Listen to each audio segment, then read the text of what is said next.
પુરુષોત્તમ રૂપાલાજી પોતાના મનમાં ખેદ પણ વ્યક્ત કરી રહ્યા છે, કેમ કે તેમની રાજકીય કારકિર્દી પર આ કહેવાતી વિવાદિત ટીઆરપી તેમની વ્યથિત પણ કરી રહી છે. ત્યારે જોવાનું એ રહ્યું છે કે પુરુષોત્તમ રૂપાલાજીનું એક નિવેદન એ શબ્દબાણ જેમ છૂટે છે અને આ શબ્દબાણ ચારો તરફ જાણે કે હિરોશીમા નાગાસાકીનો જે બોમ્બ ફૂટ્યો હતો તે પ્રમાણે ફેલાય છે.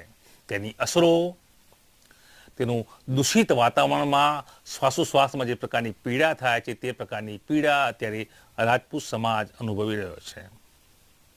અને સમગ્ર દેશમાં 22 કરોડથી વધુ રહેતા રાજપૂતો આ મુદ્દાને ઉઠાવશે તેવું તાજેતરમાં જ